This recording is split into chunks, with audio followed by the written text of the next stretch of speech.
Americano Media. Sean todos bienvenidos. Yo soy Lourdes Jubieta. Esta próxima hora los voy a estar acompañando como es habitual en este espacio. Así está el mundo. Me acompaña el ingeniero Cristian Bonet en los controles.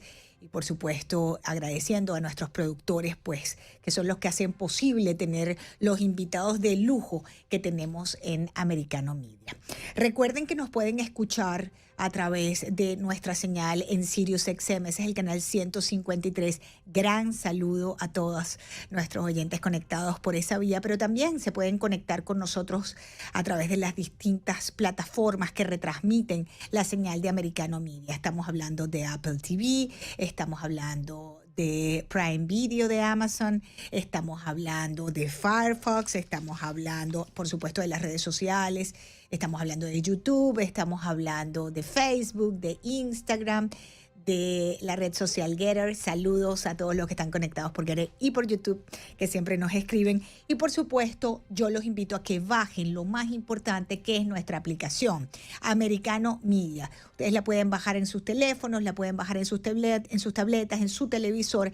Y sencillamente lo único que hacen es, pues, al momento de bajarla, ya pueden disfrutar de toda la programación completamente en vivo que tenemos para ustedes desde bien tempranito en la mañana con el programa Buenos Días Americano, que conducen la periodista Yoli Cuello, la periodista Gabriela Perosa y el periodista Nelson Rubio. Por ahí comienza nuestra programación completamente en vivo, que ustedes, como les decían, pueden disfrutar a través de esa aplicación y en americanomedia.com, que es nuestra página web donde tenemos toda la información. Si quieren participar en el programa, también me pueden llamar, ¿ah?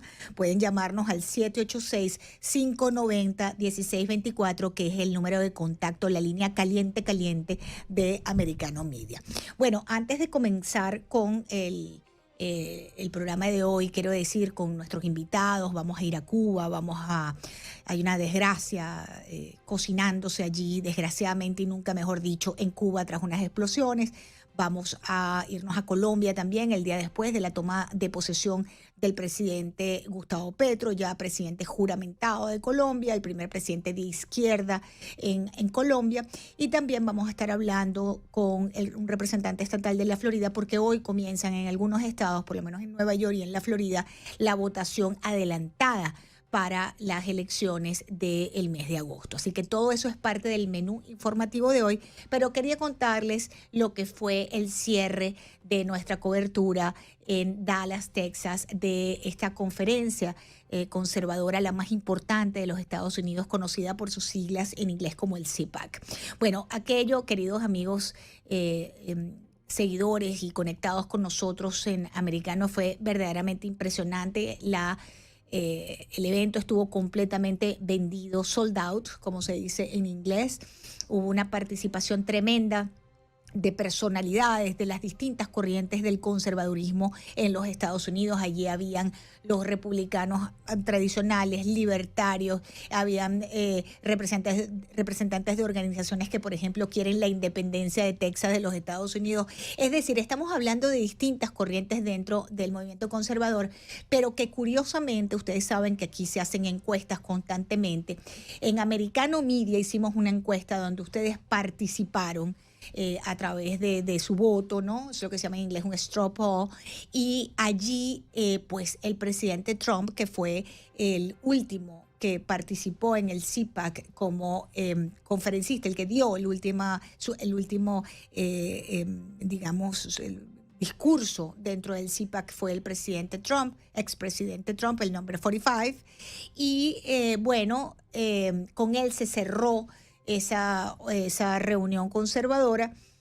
Y en Americano Media, como les decía, hicimos esta encuesta para que ustedes a través de nuestra aplicación pudieran votar y decidir quiénes serían su candidato preferido, ¿no? De ser las elecciones en estos momentos.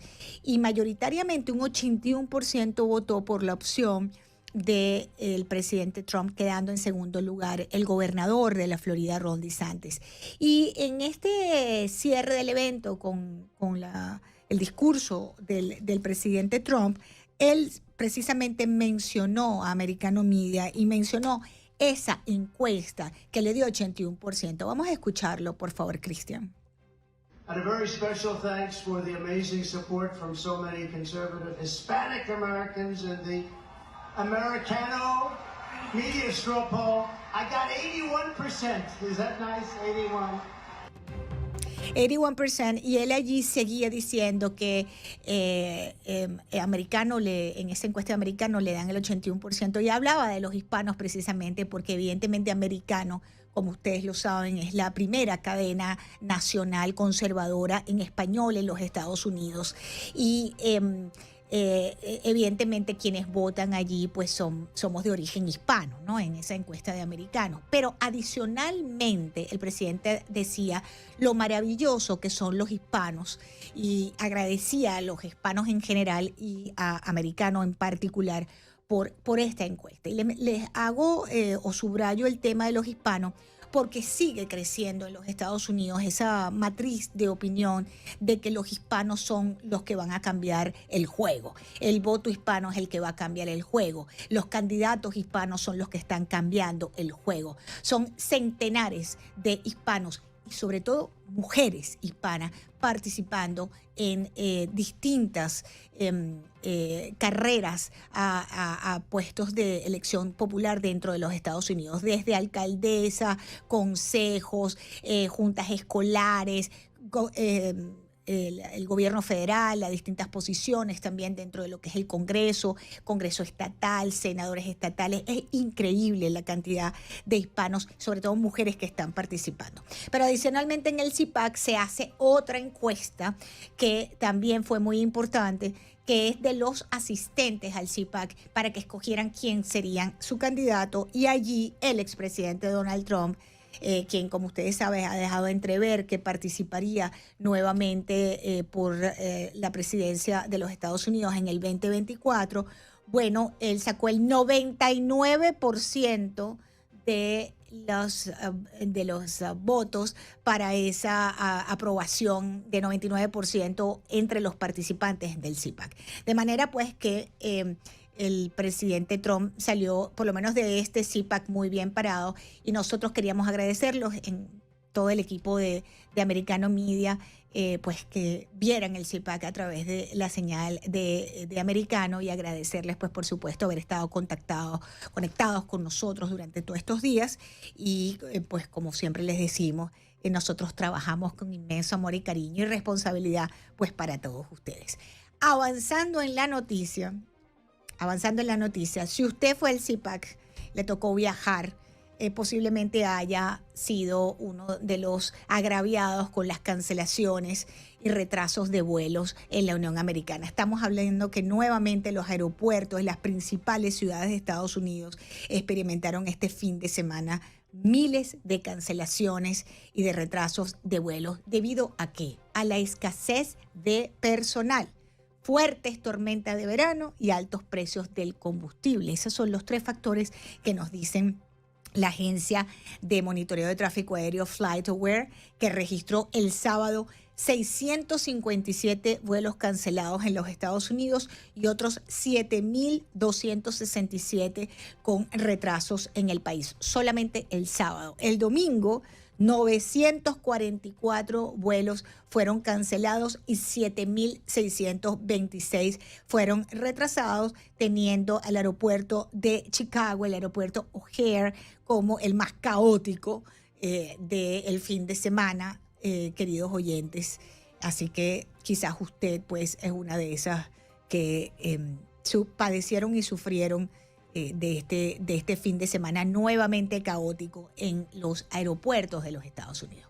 Bueno, este fin de semana también, antes de irme al corte para traer a mi primer invitado, el Senado de Estados Unidos aprobó un ambicioso plan climático, sanitario y fiscal de Joe Biden, quien por fin ha dado ya 2 veces negativo para COVID-19. El Senado logró aprobar este domingo el ambicioso plan climático que contempla inversiones de miles de millones de dólares en energía limpia para los próximos 10 años. En una votación en la que hicieron falta todos los votos progres, de la Cámara más el voto de desempate de la vicepresidenta Kamala Harris. Joe Biden, pues por supuesto, elogió la aprobación por parte del Senado luego de 18 meses de arduas negociaciones esta ley. Y tengo un reportaje listo para ustedes para que escuchemos qué fue lo que pasó ayer. Cristian, por favor. Victoria para Joe Biden en el Senado de Estados Unidos. La Cámara Alta aprobó el domingo un ambicioso plan del presidente para el clima y la salud por $430 mil millones en inversiones. Solo con sus votos, los demócratas adoptaron el programa que volverá a la Cámara de Representantes para una votación final antes de ser promulgado por Biden. Hoy, después de más de un año de duro trabajo, el Senado está haciendo historia. Confió en que la ley de reducción de la inflación será uno de los logros legislativos definitivos del siglo XXI. Nuestra ley reduce la inflación, baja los costos, crea millones de empleos bien pagados y es el paquete climático más sólido en la historia de Estados Unidos. El proyecto contempla $370 mil millones para reducir las emisiones de gases de efecto invernadero en 40% antes de 2030. Con esta reforma, cada estadounidense recibirá hasta $7.500 en créditos fiscales por la compra de un coche eléctrico, mientras que la instalación de placas solares en los techos será reembolsada en 30%. También se ofrecerán varios miles de millones de dólares en créditos fiscales a las industrias más contaminantes para ayudarlas en su transición energética. Paralelamente a estas inversiones masivas, el proyecto de ley pretende reducir el déficit público con un nuevo impuesto mínimo del 15% para todas las empresas cuyas ganancias superen los $1.000 millones. La oposición republicana rechazó de plano la iniciativa al considerarla muy cara, mientras que el ala izquierdista del Partido Demócrata tuvo que renunciar a varias enmiendas que buscaban reforzar el aspecto social del texto. Pero al final del día, el partido del presidente se unió para darle un triunfo previo a las elecciones legislativas de noviembre. Bueno, y mientras allí en el Senado de Estados Unidos aprueban esta carísima propuesta, nosotros los ciudadanos de a pie, en este momento, estamos encarando el regreso de nuestros hijos a la escuela, ¿verdad? Y por supuesto, con esta inflación que tenemos en el país, con estos precios de las gasolinas que están en la media, siguen en $4, aunque los demócratas nos quieran decir que el precio está bajando. Seguimos pagando $4 por un galón de gasolina en los Estados Unidos. Eso no es nada barato. $4. Bueno, este otoño, ahora ya mediados de agosto, principios de septiembre, regresan los querubines, los cuchicuchis. Los hijos regresan a la escuela y ustedes saben, preparen la cartera, preparen la tarjeta y preparen la billetera. Les cuento. La inflación, con la inflación más alta en 40 años en los Estados Unidos, una encuesta de Deloitte para el regreso a la escuela nos ha encontrado que los padres en promedio vamos a gastar casi $700. $700 por estudiante este año. Si usted tiene 2, 3 hijos, ya usted saque los números para que usted sepa lo que le va a costar el regreso a clase de su hijo o de su hija. Eso es un 8% más alto que en el 2021 y 27% más alto que en el año 2019, queridos amigos oyentes. Es que no lo dice Americano, es que no lo dice Lourdes Jubieta, es que ahí están los números. Casi $700 un padre de familia va a tener que pagar por hijo, según esta encuesta de Deloitte de regreso a la escuela, que lo tenemos encima ya. Miren, aquí lo tenemos ya, el regreso a la escuela. Otro informe de la firma de análisis Datewave encontró que los costos del regreso a clases aumentaron casi un 15% promedio. Vaya a buscar los uniformes para que usted vea. Vaya a buscar las libretas, los lápices, los creyones, los libros, para que usted vea lo que es. Solo el precio de la mochila, 12% más. Estamos hablando, fíjense ustedes, tengo aquí unos testimonios de algunos padres Sé que siento que todo está subiendo en estos días. Somos un hogar de un solo ingreso en este momento, así que creo que nos ha afectado mucho en todas las áreas, en las facturas y en las necesidades de la casa y de la escuela. Que el dinero no alcanza. Las familias no están pudiendo llegar con los ingresos que tienen a 15 y último. Y ahora el regreso a la escuela, pues es un gasto adicional, entre $661 y $700 por hijo para regresar a la escuela. 27% más que en el año 2019. Así estamos, queridos amigos oyentes. Bueno, entre tanto, tengo que irme a una pausa. Sí, tengo que irme a una pausa porque, entre tanto, ya se ha confirmado, cambiando de tema, la explosión de un tercer tanque de combustible en Matanzas, Cuba. Hay 17 personas desaparecidas, número de muertos que desconocemos, saben cómo es la información oficialista cubana. Vamos a hacer una breve pausa y al regreso en Americano tenemos mucha más información para ustedes. Ya ven, desde nuestros estudios en la ciudad de Miami, en el estado de la Florida, y les decía antes del corte que nos íbamos a ir para Cuba porque hay una situación, un suceso importante ocurriendo en la isla de Cuba, y es que hubo una explosión, un colapso en unos tanques de combustibles en Matanza, entendiendo que los incendios continúan fuera de control. No tenemos exactamente las cifras de desaparecidos y de muertos, pero por eso nos conectamos a esta hora desde La Habana con Reinaldo Escobar. Él es el jefe de redacción de 14 y medio. Reinaldo, un gran saludo. Te saluda Lourdes Jubieta desde Miami. Lourdes, un placer poder compartir contigo y con la gente que está atento a tu programa Así está el mundo. Oye, estamos bien preocupados con esta situación. Cuéntenos un poco qué fue lo que pasó, cómo comenzó toda esta tragedia. Bueno, para decirlo de manera más breve posible, el viernes pasado, en horas de la noche, un tanque de combustible, de los grandes tanques de combustible que hay en la provincia, en la ciudad de Matanzas, frente a la bahía, tuvo un incidente que trajo como consecuencia un incendio. Yo lo digo de esta manera porque la versión oficial dice que cayó un rayo sobre el tanque y al caer el rayo se ocasionó el incendio. Pero de esa versión hay dudas también, porque muchas personas han reportado que no fue el rayo. Y por otra parte, la duda que tienen muchas personas que conocen del tema es que un rayo jamás pudiera ocasionar un incendio en un lugar donde se almacena combustible de esa forma, porque se sobreentiende que tendrían que haber las protecciones debidas de pararrayos para impedir que eso ocurriera. Pero eso está por saber cuando algún día se haga una investigación y se sepa la verdad. Todo lo que hay alrededor de eso son especulaciones. La versión oficial: cayó un rayo y se provocó un incendio en uno de los 8 grandes tanques que hay allí de combustible. Esos 8 tanques, si se puede ver desde satélite, están distribuidos en 2 grupos, 4 vistos desde arriba, ¿no? 4 a la izquierda y 4 a la derecha. Y el que colapsó fue el primero de izquierda a derecha de los 4. Ese fue el que se incendió. El tanque se rajó, se abrió, el combustible se derramó y trajo como consecuencia que el segundo tanque se incendiara también con las consecuentes explosiones. Ese segundo tanque le pasó exactamente lo mismo, estaba lleno de combustible y trajo como consecuencia que el tercer tanque también sufriera esta situación.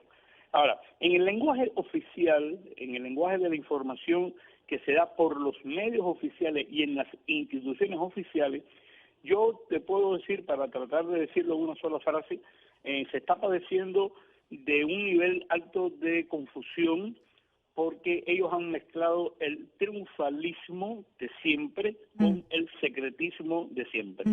Entonces, ser secretista y triunfalista en un incidente de esta naturaleza trae como consecuencia que dicen una cosa, niegan la otra, y por ejemplo el tema de la palabra explosión, ellos no la usan en el lenguaje oficial, se resisten a usar ese término, ¿no?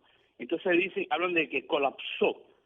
Sí. Pero bueno, colapsó. ¿Cómo colapsa una cosa? La precisión periodística te obliga a decir que colapsó producto de una Correcto. explosión, de un incendio, de un golpe, ¿no? Y ellos son muy imprecisos con eso. De hecho, la televisión nacional ha dado informaciones que luego ha desmentido. No, nos equivocamos, no fue así. Y horas después vuelven a decir esa información, como pasó cuando el segundo tanque explotó, que lo negaron y después lo reafirmaron. Hay triunfalismo de parte de, por ejemplo, la señora que es la primera secretaria del Partido Comunista en la provincia de Matanzas, la señora Suseli Morfa, que es una señora que es bastante conocida en Cuba. Ella está todo el tiempo afirmando que esto ya está resuelto, que aquí no hay problema, que vamos a vencer, que no, que aquí no hay nada. Y después tiene que aceptar que sí pasaron las cosas. Ahora, En relación a la información de los fallecidos, Ajá. hay muy poca información. Solamente hasta ahora se ha confirmado el nombre de una persona que fue encontrado el cadáver y lo identificaron al otro día. Pero se sabe también que hay 17 personas desaparecidas. Y entre esas 17 personas desaparecidas hay muchos jóvenes que son miembros del cuerpo de bomberos porque ingresaron ahí por el camino del servicio militar. Wow. Hay un servicio militar que es obligatorio. Sí. Y algunos muchachos pasan el servicio militar como bomberos. Son muchachos de 17, 18, 19 años que están pasando el servicio por un año con la ilusión de que cuando termine su tiempo van a pasar a una carrera universitaria.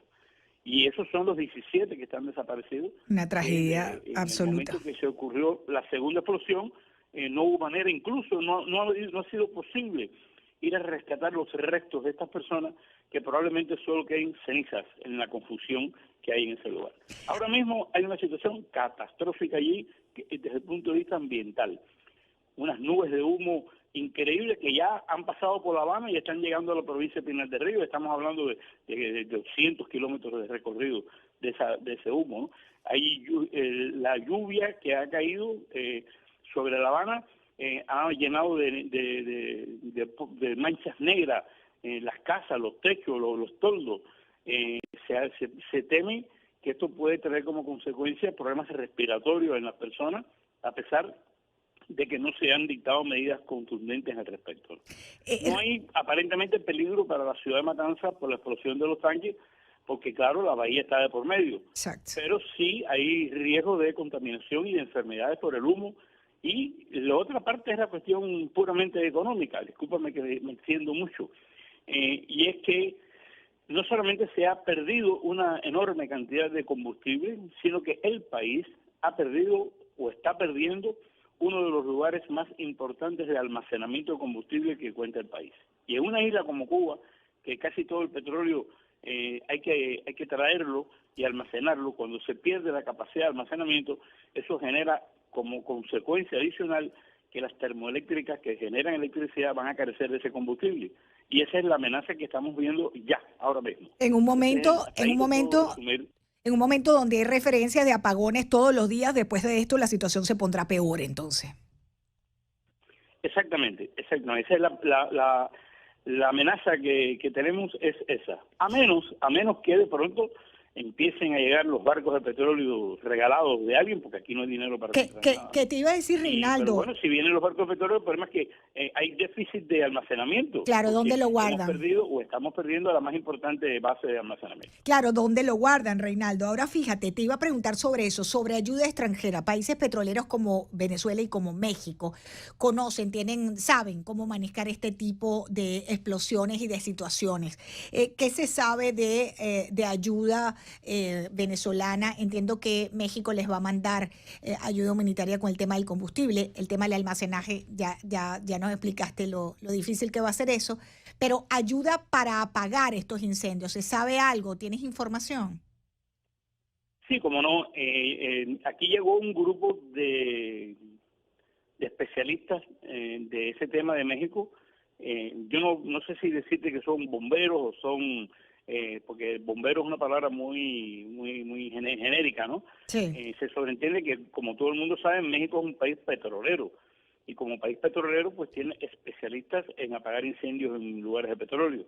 Y ellos han enviado un grupo de personas, no es que hayan mandado a los que van a ir ahí a apagar el fuego, han mandado un grupo de especialistas que están orientando a los bomberos cubanos cómo hacer para apagar eso, o cómo hacer no para apagar, sino para enfrentar el problema, ¿no?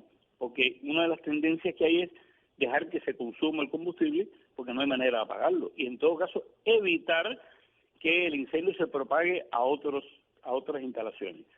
Estos mexicanos, tengo entendido que no solamente vinieron ellos, sino que han traído material. Cuando digo material hablo de espuma, ¿no? Espuma Exactamente. para apagar incendios, ¿no? Ujú. Pero de eso hay muy poca información oficial al respecto.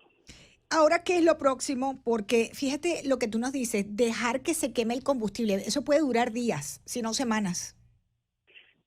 Sí, sí, y contaminar el ambiente y Así afectar la es. capa de ozono, sí, es un desastre. A un desastre total, un desastre ambiental terrible. Había escuchado de ayuda del gobierno de los Estados Unidos que había sido aceptada por Cuba. ¿Tiene información de eso?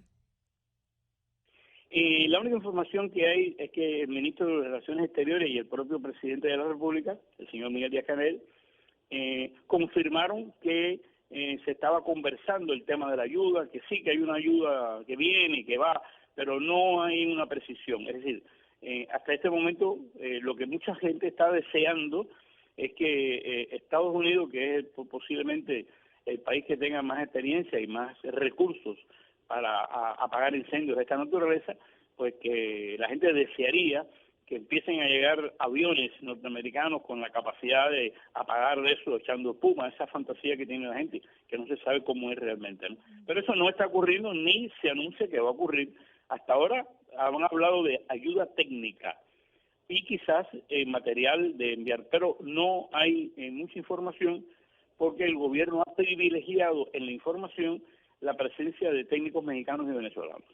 Finalmente, Reinaldo, estamos conversando con Reinaldo Escobar. Él es el jefe de redacción de 14 y medio. Cualquier información que ustedes necesiten con respecto a este tema o cualquier otro que tenga que ver a Cuba, entren allí en 14 y medio. Reinaldo, finalmente, algo que nos preguntamos, ¿cuál es el sentir de la gente? La gente debe estar aterrorizada en medio de esta situación.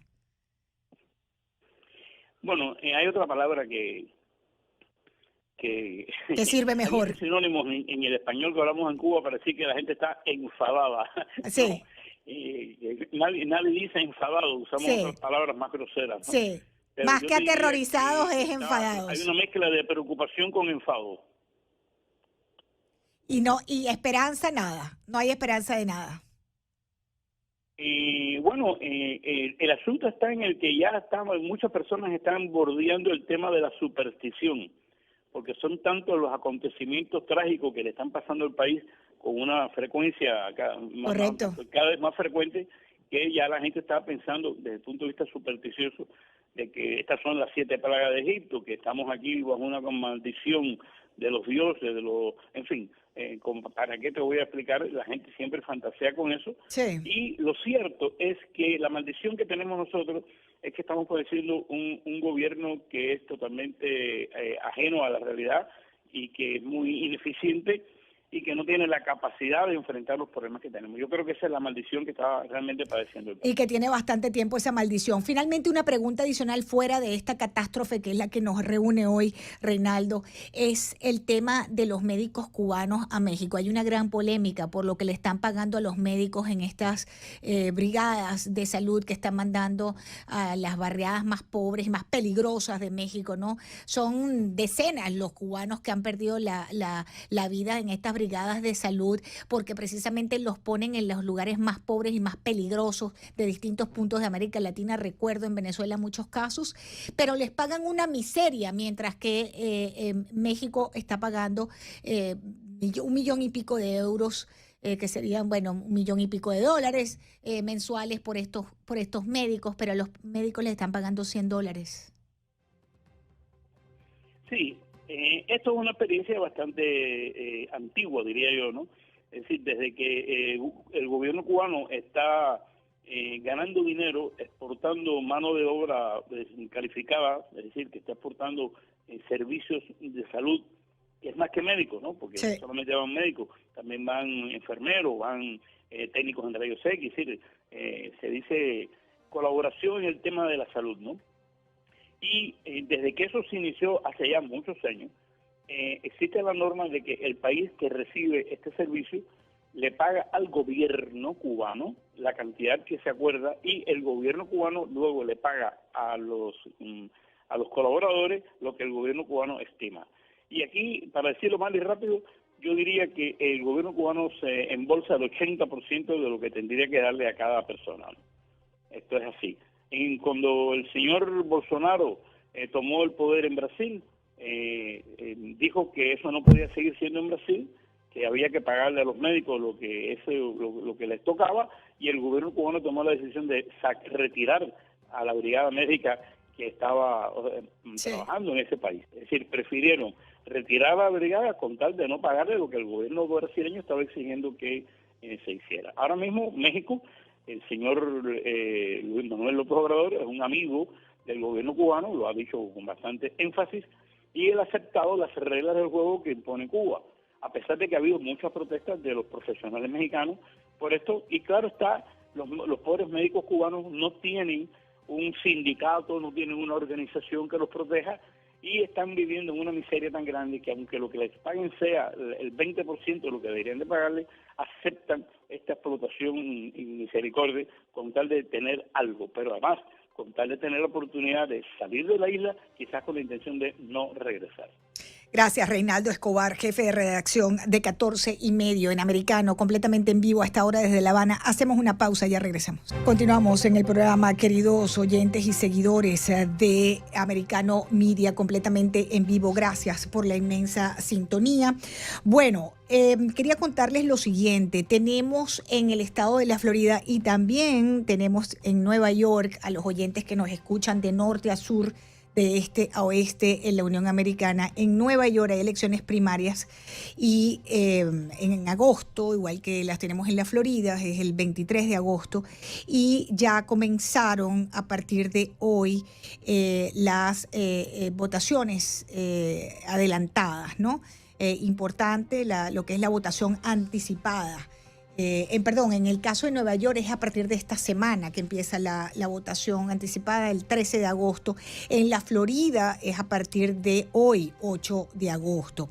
Y esto es importante, mis queridos amigos y seguidores de Americano, porque usted va a tener la oportunidad de ir en persona a votar en cualquier recinto electoral, el que le quede a usted más cómodo, no en el que usted esté inscrito, sino en cualquiera. Puede ir a votar de una vez para facilitar ese proceso. Quiero darle la bienvenida a esta hora al representante estatal por la Florida, Juan Fernández Barquín, que nos va a ampliar un poco este tema de la votación adelantada. Representante, qué placer tenerlo en el programa. Feliz día.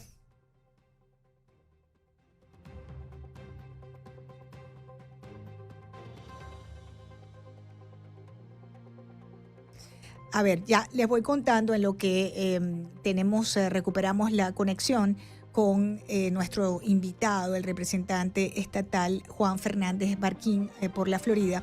Les quería decir que en el momento de ejercer nuestro derecho a votar, pues está ya sobre la mesa y es porque las elecciones las tenemos prácticamente encima este 23 de agosto, y en el estado de la Florida tenemos la oportunidad, como les decía, de que ya se puede votar. Por correo ya estamos teniendo esa posibilidad desde hace varios días, y adicionalmente estamos ahora en lo que es la votación anticipada, lo que se llama la votación anticipada. Usted puede votar en cualquier sitio de votación anticipada en su condado. Usted va al que más le guste y usted puede ir allí y votar. Las fechas, los horarios y los lugares varían según el condado, y es importante pues que lo importante es saber pues en qué condado usted esté para poder votar. ¿Tenemos, Cristian, a nuestro invitado en línea? Listo, ahora sí lo teníamos, lo recibimos al representante estatal Juan Fernández Barquín. Qué bueno tenerlo en el programa. Lourdes, ¿cómo está? Muy contenta de que esté por aquí, gracias por recibirnos. No, de nada, a la orden. Siempre es un placer estar con ustedes. Gracias. Representante, bueno, el llamado es a salir a votar, ¿no? Este privilegio inmenso que tenemos en los Estados Unidos. ¿Cuántas personas en el mundo no quisieran poder elegir a sus autoridades y nosotros, y no pueden, y nosotros aquí en la en Estados Unidos puntualmente, de manera general, pero particularmente en la Florida podemos hacerlo incluso de manera anticipada? Cuéntenos un poco sobre este proceso y cuál es el llamado. Bueno, Lourdes, te digo esto, nosotros sí vivimos en el mejor país en el mundo, eso sí, porque aquí se puede votar por boleta ausente, votación anticipada y el día de la elección. Como tú sabes, en muchos países latinoamericanos, por ejemplo, solo hay un día para votar. Y si tú no votas ese día, no votas. Correcto. Tú sabes, por ejemplo, mi esposa es colombiana y ella votó en la última elección colombiana y ella tuvo que cancelar un viaje ese domingo para ir a votar en Miami-Dade College. Sí. Y eso es algo que en este gran país por lo menos tenemos varios días para votar para que sea conveniente para la gente, pero como tú dijiste, o sea que hoy empezó la votación anticipada el 8 de agosto, hoy, y va a durar hasta el 20 de agosto. Ahora los horarios cambian y esto es algo que la gente escuchando necesitan saber esto. O sea que aquí en Miami-Dade la primera semana de lunes a viernes es de las 7 de la mañana hasta las 3 de la tarde. Ambos fines de semana, sábado y domingo, este fin de semana que viene y el próximo, son de las 8 de la mañana hasta las 4 de la tarde, ¿ok? 8 de la mañana hasta las 4 de la tarde. Ahora el horario cambia otra vez la semana que viene. La semana que viene, de lunes a viernes, el horario es de las 11 de la mañana hasta las 7 de la noche para ayudar a los individuos ahí llegando tarde del trabajo Sí. y ahí en el tráfico en camino al oeste de la Florida, al oeste del sur de la Florida, como muchos escuchantes sí saben que el tráfico es heavy. Candela, candela. Oh, sí, especialmente ahí manejando, tú sabes, como Sí. si está manejando al sol. Sí. Pero sí, en la 8:36. O sea que la semana que viene es de las 11 de la mañana hasta las 7 de la tarde. Sí, señora. Ahora, el llamado es a participar, ¿verdad? Sabe, representante, que yo siempre digo que no hay nada más estéril que no votar. No voto. Eso, yo no voy a participar en este proceso. Eso no suma. No suma, no Eso ayuda. no suma. No ayuda en nada. No ayuda en nada. Yo creo Tú que... sabes, Ajá. y después, Lourdes, la cosa es que esta gente dice, no voy a votar y después se quejan. Se quejan del gobierno local, estatal, nacional, pero ellos no votaron. Ellos no ejercieron para que las voces de ellos fueran escuchadas. Correctamente. Y el llamado, bueno, además con todas estas facilidades no existe motivo, razón ni circunstancia por la que una persona no pueda salir a votar. Ahora, lo grande de nuestro sistema y de nuestra democracia en los Estados Unidos es que también tenemos elecciones primarias. No en todos los países hay primarias. Los candidatos muchas veces se lanzan representantes y no hay una primaria ni dentro de los mismos partidos, ¿no? Montan otros partidos, buscan otra manera de participar. Aquí hay una manera de hacerlo, hay una manera de poder elegir. O sea, es una democracia más directa y más participativa también. Sí, eso es lo que yo creo. O sea que yo no creo que teniendo una primaria abierta funciona en una manera buena. O sea que hay mucha potencial de tener problemas en una primaria grande, que grupos pequeños. De fraude. Sí, y fraude. Y que la voz de grupos pequeños, de minorías, en una primaria cerrada, en una primaria abierta, no se va a escuchar, o sea, no es al mismo nivel. ¿Por qué no cambian el partido? Ajá. O sea, que pueden cambiar el partido y después recambiarlo a independiente si quieren. Hay soluciones, hay absolutamente soluciones, pero la fundamental, si la gente quiere que las voces de ellos fueran escuchadas, que ellos necesitan votar, y si eso es cambiar la afiliación del partido, entonces háganlo por la primaria, pero cámbienlo otra vez luego. Representante, hablando de cambios, ¿cómo le parece los cientos de miles de demócratas que se han cambiado de partido en los Estados Unidos, pero sobre todo en la Florida? Es increíble cómo este estado ahora es un estado rojo, no es más un swinger state. Sí, lo que ha pasado, Lourdes, es que el Partido Demócrata ha seguido a la izquierda y sigue a la izquierda, en camino a la izquierda. O sea que no pueden llegar suficientemente a la izquierda entre ellos. Sí. Y es algo que es impresionante. Ellos han dejado la mayoría del pueblo americano, del pueblo estadounidense. Nosotros estamos sufriendo con los precios de combustible súper alta, inflación que no hemos visto en 40 años.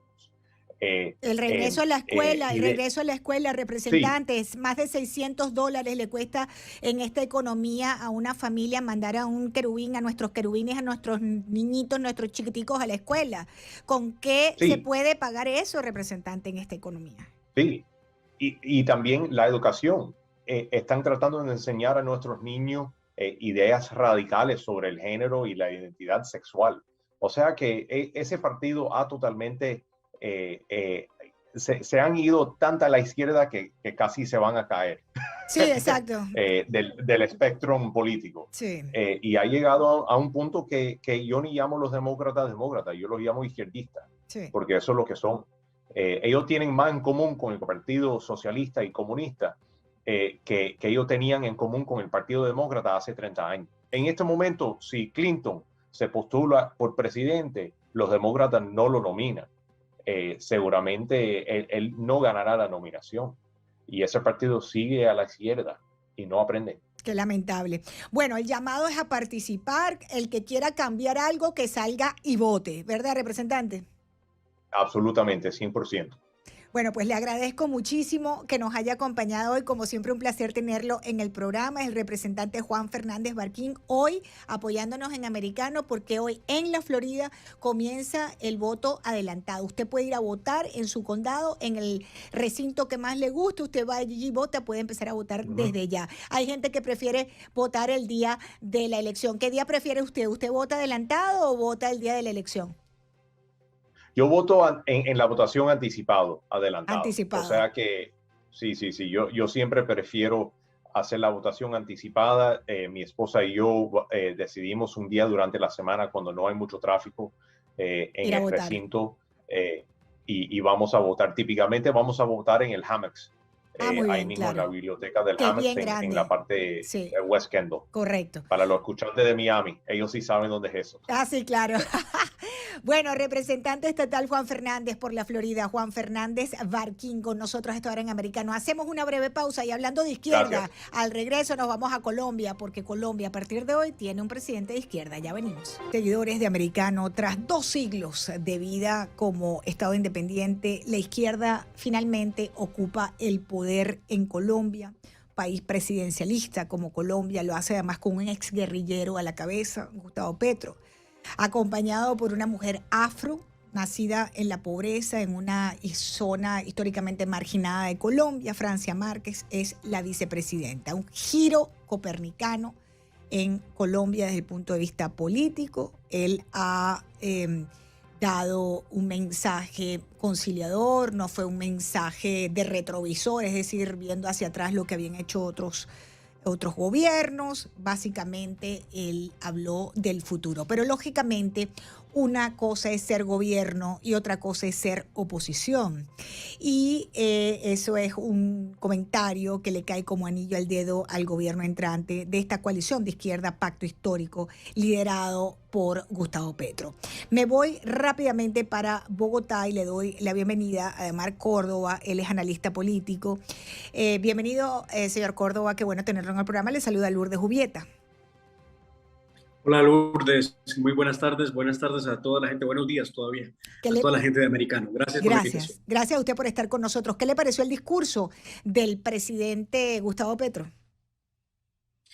Se trató de un discurso extenso, un discurso que no tiene un fondo específico a donde se puede decir que hay alguna cosa que se traza con claridad. Un discurso lleno de puntos comunes, debo decir, un discurso menos agresivo de lo que hizo Gustavo Petro durante toda su campaña, donde hay algunos puntos que vale la pena resaltar.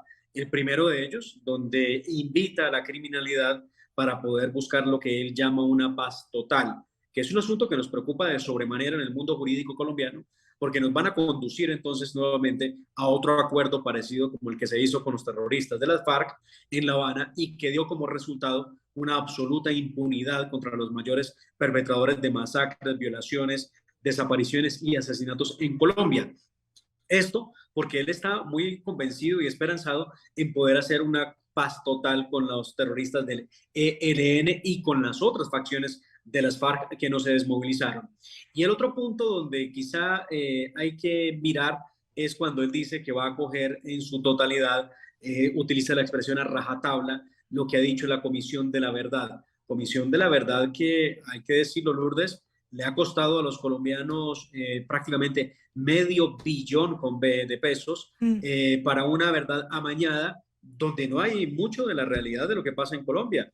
Aquí el único responsable para la Comisión de la Verdad de lo que ha pasado en materia de orden público es culpa del Estado colombiano. Una verdadera barbaridad y eso sí preocupa en medio de ese discurso que, vuelvo y lo digo, tenía mucha retórica, mucha prosa, pero realmente nada de cómo va a poder gobernar. Ahora, a nivel social, sin duda hay una Colombia que no podemos ocultar, ¿no? Una situación donde los menos privilegiados pues se sienten representados en este momento por esta coalición en general y puntualmente por el mensaje y por las promesas de Gustavo Petro, ¿no? Se habla de un primer gobierno en Colombia de reconocimiento de los más humildes, de los más sufridos y de los más olvidados también de la política colombiana. ¿Qué lectura usted le da a eso? Porque entiendo que una gran parte del país también está muy esperanzada con lo que Gustavo Petro ha prometido y le han creído, ¿no? Por eso votaron por él. Aquí hay una suerte de engaño anticipado respecto de lo que puede ser un gobierno del cambio. Gustavo Petro ha dicho que él representa el cambio en la política. Yo quiero recordarle, Lourdes, a toda la teleaudiencia de Americano, que Gustavo Petro es una figura que viene haciendo política desde hace más de 30 años en Colombia. Una vez se desmovilizó del grupo terrorista N-19, Gustavo Petro entró a la política colombiana, inclusive fue servidor público internacional de Colombia en Europa y siempre ha estado en la Cámara de Representantes, luego como senador en el Congreso de la República, luego ha sido alcalde de Bogotá, luego repetido nuevamente como senador, siempre ha estado en la política. Lo primero que hay que decir es que ese no puede ser el cambio no puede ser una persona que lleva más de 35 años haciendo política y viviendo del Estado colombiano.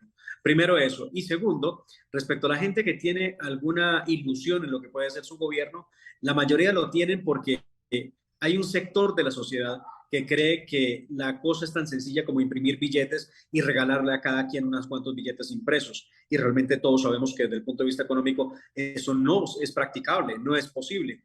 Él viene con una cantidad de promesas muy complicadas, como por ejemplo la de suspender la exploración de petróleo, lo que significa que dejaría a Colombia, donde lo haga realidad, dejaría a Colombia con la posibilidad de perder el 40% de sus ingresos de lo que exporta mensualmente. Esto sería demasiado grave para la balanza comercial que tenemos nosotros, que es muy frágil y dependiente del petróleo. Y hay muchos sectores sociales que le aplauden esa capacidad que ha tenido para tomar decisiones de ese nivel. Eso llevaría a quebrar la empresa más importante que tiene Colombia, que es Ecopetrol y que cotiza en la bolsa de Nueva York. Sería realmente muy preocupante y es a eso a lo que nos atenemos. Entiende uno que hay alguna especie de esperanza, porque hay que decirlo, Colombia en muchos años ha sido un país de más territorio que de Estado, lo que significa que él promete llegar a todas partes con soluciones efectivas en temas de justicia, de salud y de educación. Vamos a ver, una cosa es lo que se promete y otra cosa es lo que se va a poder cumplir, porque él al estilo de Hugo Chávez, recuerdo el Plan Sucre, no sé Lourdes si tú recuerdas el Plan Sucre para construir universidades en todos los departamentos. Gustavo Petro plantea una cosa parecida y aquí tenemos que ni siquiera hemos logrado mantener las universidades públicas que están en algunas de las ciudades del país. Bueno, Demar, le puedo decir, ¿no? Lo que decía al principio, una cosa es ser gobierno y otra cosa es ser oposición. A partir de hoy vamos a verlo gobernar y vamos a ver qué pasa. Siempre pensando en lo mejor para Colombia, ¿no? Deseando lo mejor para Colombia y para los colombianos, pero sin duda vamos a tener que esperar para verlo gobernar porque sin duda comienza un nuevo capítulo en la historia de nuestra querida Colombia. Por cierto, me queda un minuto. La oposición venezolana le ha pedido a Petro que tenga, por usar alguna palabra, misericordia, que tenga protección para los exiliados políticos que llegaron a Colombia huyendo de Maduro? ¿Qué usted cree que va a pasar allí? Es complicado eso porque lo que uno ve a primera vista es una relación directa con Nicolás Maduro, una relación directa con el narcorrégimen que gobierna Venezuela hoy, más bien que desgobierna. Preocupante, realmente preocupante. Colombia tiene una tradición de ser un país hermano, un país que ayuda, que coopera con los perseguidos políticos. Uno esperaría que ese tono no baje, pero además creo que hay una especie de seguro, Lourdes. El seguro para que Colombia no termine como Venezuela o como Cuba es que hay mucha gente del gobierno Samper, del gobierno Santos, que hoy hace parte del gobierno de Gustavo Petro. De hecho, eso ha molestado a sus electores porque el cambio que esperaban de fondo no se dio. Hay mucha gente que siempre ha estado en la política que ahí sigue y seguramente ellos van a cuidar de que sea posible que Colombia no se salga de su cauce y terminemos en una dictadura. Esperemos que pronto no nos anuncien una constituyente como se dice que ya se está pensando. Doctor Demar Córdoba, gracias por acompañarme en Americano Media. Un placer tenerlo en el programa. Yo me tengo que despedir, queridos amigos oyentes. Se me acabó el tiempo. Un gran saludo a todos. Los veo conectados, los leo. Gracias. Sigan en sintonía de